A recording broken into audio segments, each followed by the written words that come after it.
Hello, everyone. I am Principal Gutierrez, and I am here with Miguel Sanchez, our school psychologist for Veranda Middle School.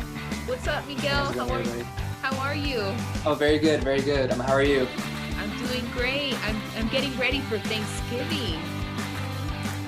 Yeah, so it's pretty close, huh? So it's about like a week or two away, huh? A week or two away, yes. It's right around the corner. I hear you have a lovely story that you would like to share with our Veranda Meadows families. Yes, I would love to share one of my favorite books. I'm going to take off my background screen because then my video won't pick up on the books. So I'm just going to take it off temporarily. So this is my office right now. So I'll go ahead and get started, okay? Wonderful. So one of my favorite books, it's called The Mindful Dragon. And so it's by Steve Herman. And so I'm going to share it with you all. So here is the first one. Hello. My name is Drew, and I'm so pleased to meet you. I'm a didgeridoo's my dragon, but don't worry, he won't eat you. He won't breathe fire or roar at you, even though he could. I'm a didgeridoo's a gentle pet, where I've trained him to be good. A dragon is not hard to train, for dragons are quite smart. And underneath their dragon scales, there beats a tender heart. So not only must you train them to roll over, sit, and stay, but also to direct their thoughts to live a mindful way. One time I saw poor Didgeridoo looking very sad. When I asked him what was wrong, he said, I think my friends are mad. Do you remember yesterday when we went for a swim? What if they were jealous that I didn't swim with them?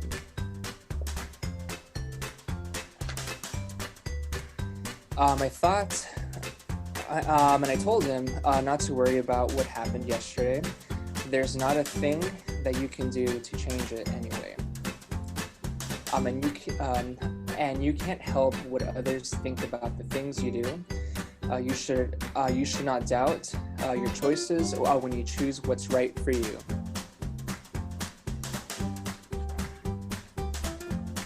Then one day I saw that Didgeridoo was feeling sad again. The dragon tears ran down his face and dripped right off his chin.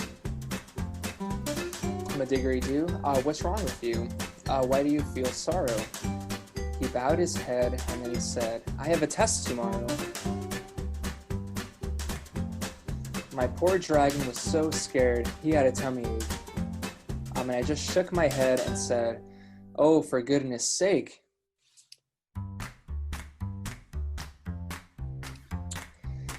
If you want tomorrow to turn out A-okay, you can't make it happen by worrying today. Then I sat my dragon down so we could talk a little while, and I told him, wipe away your tears and replace them with a smile. Just leave the past behind you with its blunders and regret.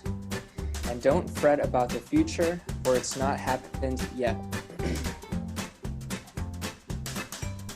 Love your past for memories and lessons that you've learned, and there's no harm in planning where your future is concerned. But neither past nor future are places you can live, lest you miss out on today and all it has to give. Didgeridoo turned his head and wiped his tears away.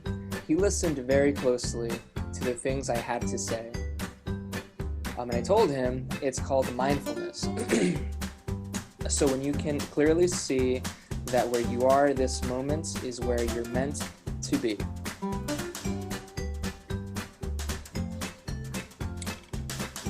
That's why we call today the present, or it is like a gift that we open with our senses to give our hearts a lift. Open your eyes. Do you see nature all around you? Trees and flowers, birds and bees, lakes and hills surround you.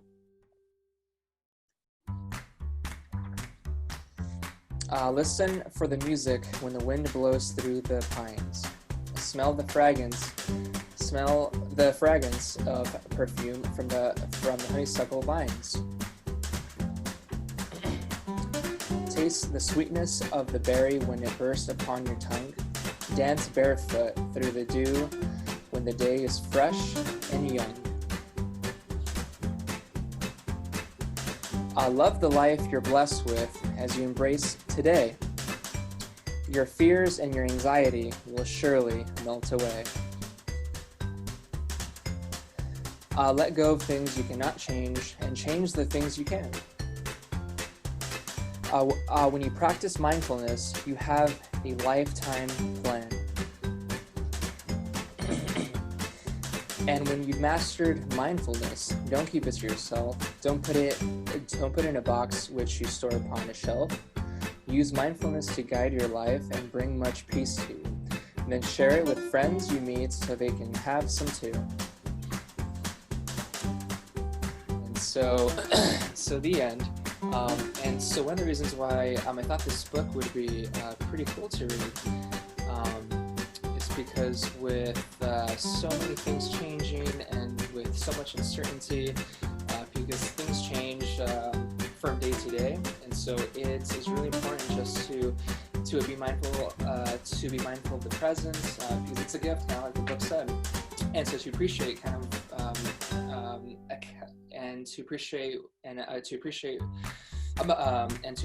what we have in the present, so our family, friends, health, and such. So yeah.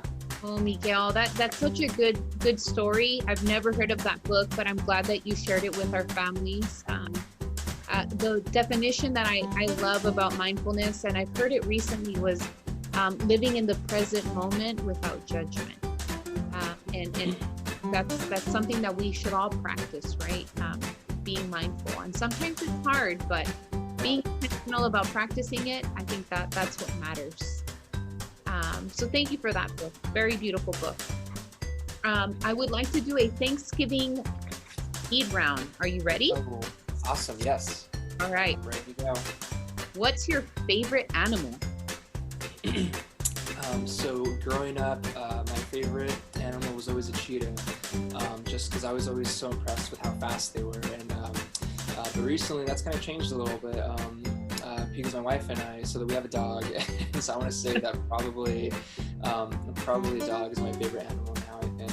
So Wonderful. What's your favorite cartoon growing up? So don't watch too many cartoons as of lately, but something that I always watched growing up, I really loved watching Blue's Clues, because it was a really nice show where I can learn a little bit as well. So yeah, I remember Blue's Clues, and it has a dog in it too. That's right. For Thanksgiving, will you be eating cake or pie? Pie. So definitely pie. Yeah, and so some of my favorite pies are from Giznik Ranch. So they're in Wattsville, so not sure if you're familiar with it, but I would recommend going there for your pies. So. Oh yeah, I love Giznik pies. They're the best. If you could, actually, favorite Thanksgiving meal or food? Yeah, so that's tough because there's so much good food, right? But if I had to narrow it down, it would be tamales and pozole. So those are some things that my family makes, and so I really, and that's something that I look forward to every Thanksgiving. So. Oh yeah, that sounds really good.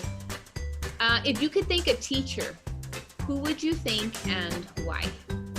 Yeah, so if I can thank one teacher presently, I think that would be almost too hard, I believe, just because I feel like if every teacher here at Brandon Meadows is doing such an amazing job. And so, and it's funny because as I was walking in from lunch, so that I ran into Miss Sereno, And so she was helping out a student kind of up here in the office. And so she was helping him with some tech stuff and kind of being able to access some of the programs. And so I thought that was so cool. And so there's been so many teachers that have just been that have been helping out so many students. And so ones that I've worked with closely, it's Miss Sakagami, it's Miss Viudes, and so they've just been doing such an amazing job. So, but I'm definitely proud to be a member. But definitely proud to be a member here at Baranda Meadows. So. Yes, I definitely agree with you. It's hard to pick just one teacher. What person are you most grateful to or for? And what did they do for you, say to you, or teach you that mattered? Yeah, so I think that, I think it's at the base, people that I'm very grateful for, my parents, of course, and my wife. But so in terms of the school context, I think that someone that really made a difference in my life was my friend Jamie Dillon, actually. So that he was one of the speech therapists that I worked with at the time, and because I really needed help with my presentations and such, and so I just remember him being very positive. Something that I really appreciated is that how passionate he was towards his field, and so because of that, he gave me a lot of confidence. But I think most importantly is that he had believed in me, right? And so he knew that I could do better, and so that just kind of instilled so much empowerment kind of in my life. And so I knew since I was 15, so that I wanted to work with kids because I had also wanted to make a difference in their lives as well, just like someone made a difference in my life. And so that kind of changed the trajectory of my life a little bit. And so, I just kind of want to give back and kind of do the same to others. So. That's a great story. And the final question, Mr. Sanchez, as a Baranda Meadows educator, you're thankful for? Let's see, so many things that I'm grateful for. So I just want to say that I'm so grateful for the students and for the parents, because I know that learning online, it's not the easiest thing to do, and so. And so although we wish that kids could be back, it's something that we're doing, and I just want to give kudos to the students and the parents that are working so hard so that we can kind of make this happen. And I'm very thankful for the teachers as well. So I'm thankful also for the staff here in the office. So they've done such an amazing job,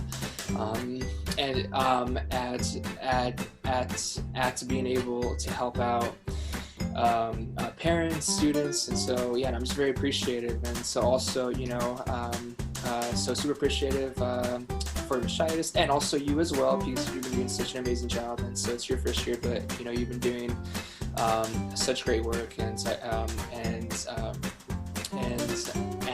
I am very well. I'm looking forward to for the remainder of the school year, and so absolutely. So you guys are doing such an amazing job. So. Thank you, Mr. Sanchez, for sharing this lovely book, the message, and your responses to this Thanksgiving speed round. I wish you and your family a happy Thanksgiving. Thank you. You as well. Thank you. Bye.